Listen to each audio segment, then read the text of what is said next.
There are moments in royal history that no one plans. No palace press office schedules them. No courtier rehearses them. No institution approves them. They simply happen, quietly, privately, without warning. And then the world finds out, and something shifts. Something that cannot be undone. July 1st, 2026 was supposed to be a silent day. A day the palace had learned, over nearly 3 decades, to let pass without ceremony. Diana's birthday would come. Diana's birthday would go. And the world would grieve in its own way, without any official acknowledgement from the family that once called her one of their own. But this year, something happened that none of us saw coming. Not a palace statement, not a curated tribute, not a polished Instagram post from Kensington Palace designed to look spontaneous, but written by a communications team. What happened on July 1st, 2026 was none of those things. It was an 11-year-old girl, a child, sitting in a garden, pressing flowers between the pages of a book. And by the time the story reached the world, Britain was in tears. Stay with me, because once you understand the full picture of what happened that afternoon, why it happened, and what it means for Diana's legacy going forward, you will never look at Princess Charlotte the same way again. The birthday that never came. Let's start with the date itself, because July 1st, 2026 was not just another summer day. Diana Frances Spencer was born on July 1st, 1961. She died on August 31st, 1997, in a Paris tunnel at the age of 36 years old, younger than most of us will be when our children start secondary school. If she had lived, July 1st, 2026 would have been her 65th birthday. 65. Think about what that number means. It's the age at which most people start to slow down, to reflect, to enjoy the life they've built. It's the age of grandchildren on knees and birthdays that feel earned. It's the age of looking back at a life fully lived. Diana never got there. She never got anywhere close. She never saw William marry Catherine at Westminster Abbey in 2011. She never held Prince George when he was born in 2013. She never watched Charlotte take her first steps in 2015 or heard Louis's first laugh in 2018. She never had the chance to be the grandmother she almost certainly would have been. Chaotic, warm, emotionally present, probably slightly embarrassing, exactly the way the best grandmothers always are. And that is the cruel arithmetic of July 1st, 2026. It is not simply a birthday. It is a reckoning with everything Diana was robbed of. Every year the world has continued turning without her. Every milestone her children lived through without their mother there to witness it. For nearly 29 years, the institution she left behind has handled this date with extreme caution, too much acknowledgement, and it risks reopening old wounds, inviting uncomfortable questions about the past. Too little, and it looks cold, dismissive, tone-deaf to the millions of people around the world who still grieve her as though they lost someone they personally loved. The palace has never found the right answer, and so year after year, July 1st has passed in near silence. Until this year. What the palace did not do. Let's be very clear about what did not happen on July 1st, 2026. Kensington Palace did not issue a statement.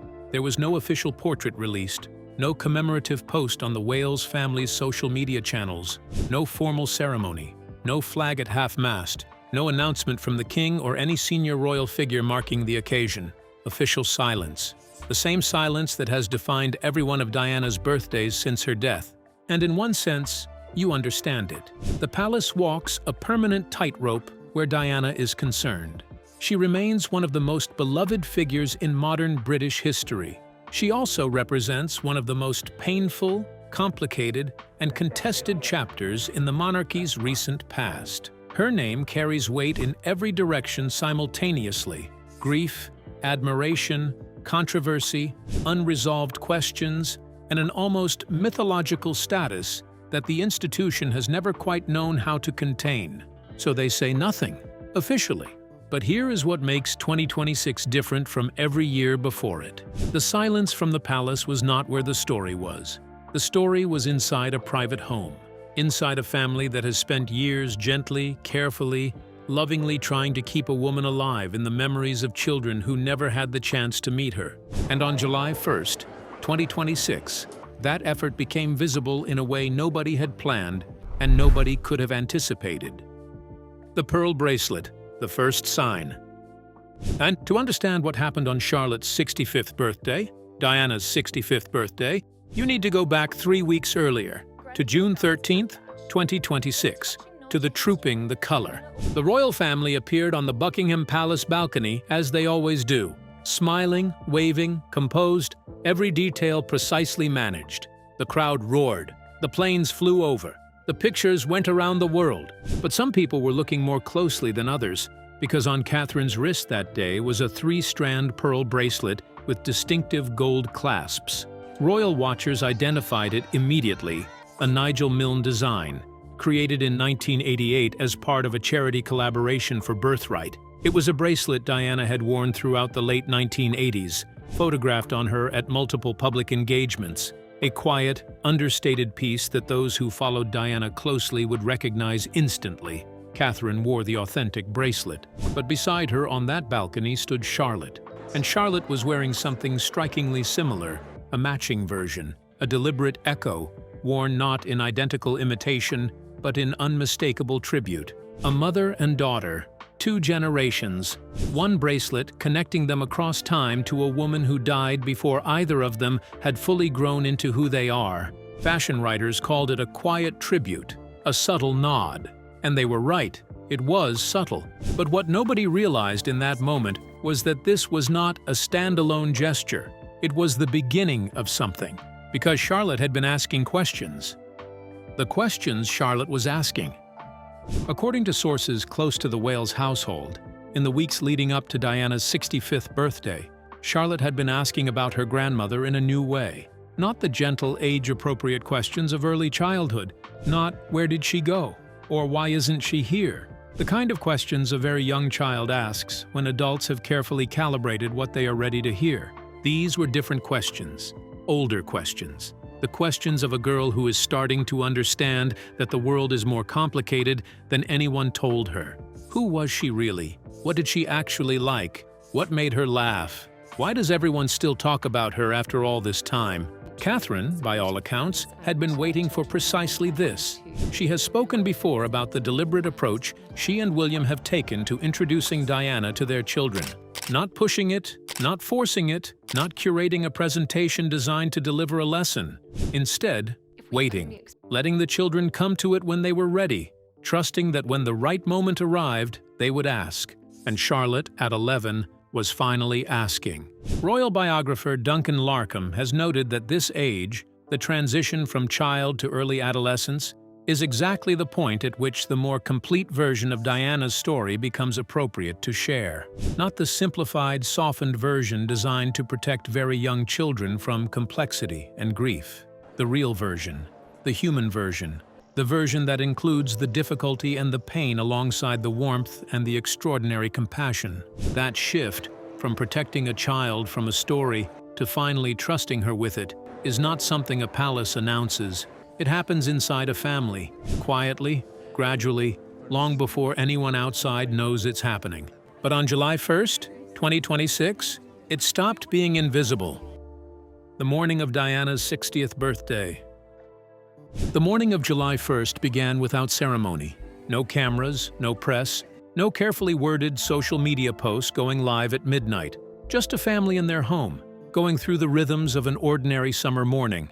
Except that it was not an ordinary day, and everyone in the house knew it. Charlotte, according to a source familiar with events that day, made a request to her mother in the morning, a simple one. She asked Catherine to tell her something about Diana that she had never heard before. Not a headline, not a fact from a biography or a documentary she had already watched. Something small, something specific, something true in the way that only personal memory can be true. And Catherine paused. Think about that pause for a moment. Think about what it must be like to be Catherine Wales, standing in your kitchen on the morning of your late mother-in-law's 65th birthday, with your daughter looking at you and asking you to make the woman real, to go beyond the portraits and the documentaries and the books, to find a small, private, ordinary detail that would bring Diana into the room as a person rather than a symbol. Catherine chose a detail that almost no one knew about. Diana, she told Charlotte, used to press flowers between the pages of her books. It was a quiet, private habit. Something she did when she found a flower she wanted to keep. Not a grand gesture, not a moment designed for public consumption.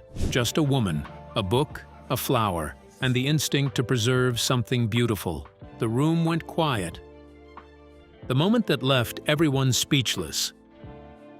Now here is the moment this entire story has been building toward, and I want you to sit with it, because it is so simple and so powerful that it risks passing by you too quickly if you don't let it land properly. Charlotte heard that detail about her grandmother pressing flowers, and she asked if she could do it herself that afternoon, with flowers from the garden. Not tomorrow, not next week, not at some organized tribute event or formal occasion.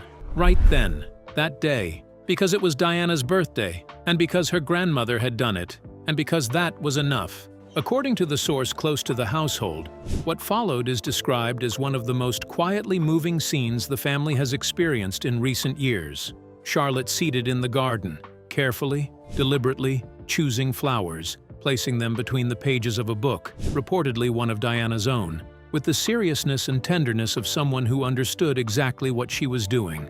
Catherine watching, silent, with tears in her eyes, and one insider offered a description that has stayed with everyone who heard it. It was the closest anyone in that house had come in years to feeling like Diana was actually there. Not in the grand, overwhelming way of grief anniversaries and public commemorations, not the weight of August 31st, the anniversary of her death, which carries its own specific and particular sorrow, but present in the way only the living can be present, through the movements of her granddaughter's hands, through a habit passed down not in words, but in imitation, through a girl connecting herself across 3 decades to a woman she will never meet. Ask yourself honestly, when was the last time you heard of a royal tribute that moved you like that? Not a statement, not a ceremony, not a carefully worded post approved by a communications team. A child, a garden, a flower, and the decision to do something because it mattered, because she wanted to, because she was ready. Who Charlotte is, and why this matters. You cannot fully understand the power of this moment without understanding who Princess Charlotte is. Not Charlotte as a royal figurehead, Charlotte as a person. She is 11 years old.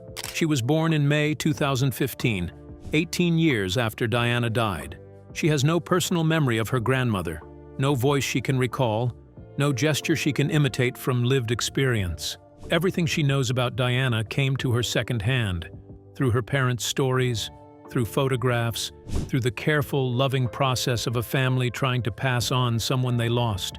And yet, royal commentators have noted for years that Charlotte carries more than Diana's name, which is, of course, her middle name, Elizabeth Diana. She carries something of Diana's quality, the direct eye contact, the instinct to engage with people rather than perform for them, the warmth that cuts through formality without ever quite breaching it.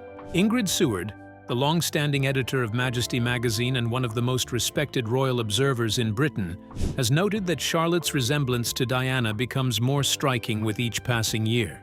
Not merely physically, though that resemblance is there too, but in the quality of her presence, in what she communicates simply by being in a room. And on July 1st, 2026, she showed something else that Diana was famous for. She showed instinct, the instinct to reach toward something meaningful rather than wait to be told it was time, to take a piece of information, my grandmother pressed flowers, and turn it immediately into action, into connection, into something real. That is not a quality you can teach. That is not something a royal communications team can manufacture. That is a child who genuinely understood what the day meant and responded to it in the most human way imaginable. William, and what this moment cost him. Let's talk about William for a moment, because he was present that day, and because understanding what this moment meant to him is essential to understanding its full weight. William was 15 years old when his mother died. 15. He learned about her death in the early hours of August 31st, 1997, and days later he walked behind her coffin through the streets of London in front of billions of people watching on television around the world. He was a teenager, he was heartbroken, and he was required to grieve in public, in uniform, without a single moment of private collapse, because the world was watching and the world had decided his grief was something it had a right to witness. That is a weight no child should ever carry, and William has carried it for almost 30 years. He has spoken over the years about his attempts to introduce his children to Diana in a way that feels natural rather than institutional. He wants them to know her as a person, he has said. He wants her name to come up in ordinary conversation, unprompted and unforced, the way any family member's name might come up. Not as a lesson, not as a formal education, but as the presence of someone who belongs to their story. What happened on July 1st, 2026, was the clearest evidence yet that this has worked. Because Charlotte did not ask, because her father sat her down and told her it was time. She asked because she was ready. She acted because something in her responded to a detail her mother shared, and she wanted to honor it in the most direct and genuine way available to her. Those close to William that day say it was the first time in years they had seen him genuinely, deeply emotional. Not the careful emotion of a public speech, not the composed grief he has learned to carry in front of cameras, something private and unexpected, a father watching his daughter reach toward his mother and being undone by it. If that does not move you, I genuinely don't know what will. Diana's legacy. What it was always really about. Here is something worth asking, and asking seriously. For nearly 3 decades, Diana's legacy has been managed. That is the only accurate word for it. Managed by the palace, managed by the media, managed by biographers and documentaries and rival royal factions, each with their own version of who she was and what she represented. Her image has been used, contested, revisited, reframed, rehabilitated, weaponized, and mourned, often simultaneously, often by people with competing agendas. And through all of that, the essential question has rarely been asked simply, what did Diana actually want her legacy to be? She gave us the answer herself, in her own words, in interviews, in the work she did in the final years of her life. She walked through an active minefield in Angola because she wanted the world to see what landmines actually did to human bodies. Not statistics, not reports, but the reality on the ground. The people living alongside unexploded ordnance in their own fields and streets. She sat beside a man dying of AIDS and held his hand when the entire world was still treating the disease like a punishment rather than an illness. And she held that hand without gloves, in front of the cameras, because the point was to make people see. She brought her sons to homeless shelters. She insisted they see the world as it was, rather than the version curated by royal protocol. She wanted them to understand what compassion meant, not as an abstraction, but as a practice, something you did, not something you declared. She said she wanted to be remembered as a queen of people's hearts, not a portrait behind glass, not a curated exhibition, not an officially approved legacy document handled by a palace communications team. And on July 1st, 2026, with no cameras present and no official statement issued, and no institution deciding what the moment should mean, a granddaughter Diana never met sat in a garden and pressed flowers in her memory. Tell me honestly, which version of that tribute do you think Diana would have chosen? The response: Britain reacts. When the story reached the public, the response was immediate and overwhelming. Across Britain and across the world, people shared it. Not because it was dramatic, not because it was controversial, but because it was true in a way that most royal news is not. It cut through the performative, the managed, the carefully staged, and landed somewhere much more essential. The comments that flooded in were not simply about Charlotte or Diana. They were about grandmothers people had lost, about habits and gestures passed down through families without ever being formally taught, the way a grandmother folded napkins, the particular way she made tea, the small rituals that survived the people who invented them because someone watching was paying attention and chose to carry them forward. Charlotte pressing flowers gave people permission to talk about that, about the ways the people we love persist in us long after they are gone, about inheritance that has nothing to do with money or titles or official records, and everything to do with love and attention, and the choice to remember. Diana was always at her most powerful when she connected individuals to something larger than the institution she represented. She did it when she held that man's hand in 1987. She did it when she walked through that minefield in 1997. She did it throughout her life in small moments and large ones alike, by being present, by being real, by refusing to let formality come between her and the person standing in front of her. On July 1st, 2026, her 11-year-old granddaughter did the same thing. Different scale, different context, the same essential quality, and Britain recognized it immediately. What this tells us about the Wales family. This story tells us something important about William and Catherine as parents, something that rarely gets acknowledged in the public conversation about them, which tends to focus on their public roles and occasionally on the extraordinary health challenges Catherine has faced in recent years. They have been building something quietly for a long time. The decision to introduce Diana to their children gradually, gently, without force, waiting for the children to come to it rather than pushing it, is not an easy parenting choice when the person being introduced is one of the most famous human beings of the 20th century, and your children will eventually hear everything about her, from sources entirely beyond your control. It would have been easy to overmanage it, to sit the children down at a specific age with a formal explanation, to control the narrative so tightly that Diana became, in her grandchildren's minds, a story told by adults rather than a person they were allowed to discover.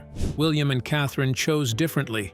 They chose to let Diana exist in their home the way any family member exists, in stories, in photographs, in passing references, in small details shared when the moment was right.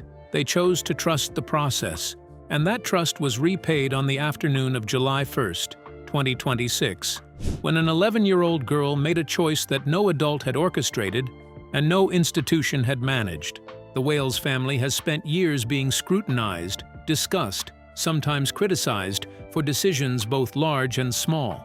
What happened on Diana's 65th birthday is a reminder that much of what really matters in that family, the core of who they are and what they are building, happens in private, without cameras, without statements, without any of the apparatus of public life that surrounds them at every turn. This was the private version of that family, and it was extraordinary. The weight of a name. Let's come back to Charlotte herself, because there's one more thing worth saying about what made this particular moment so significant. Her full name is Charlotte Elizabeth Diana. She carries Diana's name the way you carry something precious, not ostentatiously, not always visibly, but always there. And for most of her life, that name has existed at a certain distance from its origin. She was too young to be told the full story. She was carrying it before she could fully understand what it meant. But on July 1st, 2026, something changed. Charlotte is old enough now to be told the real version. She is old enough to ask the real questions. And she is old enough to choose, of her own volition, to do something with the answers she receives. She was not told to press flowers. She was not guided toward the gesture as a teachable moment. She heard something about her grandmother, a small, private, ordinary habit, and she decided immediately and independently that she wanted to do it too, that she wanted to connect herself to Diana in a way that was real rather than ceremonial. That is what it looks like when a legacy becomes genuinely alive, not managed from above, not performed for cameras, but carried by someone young enough to be unself-conscious about it, and present enough to act on it when the moment arrives. Diana's name has been in the public conversation for nearly 30 years since her death, in competing royal narratives.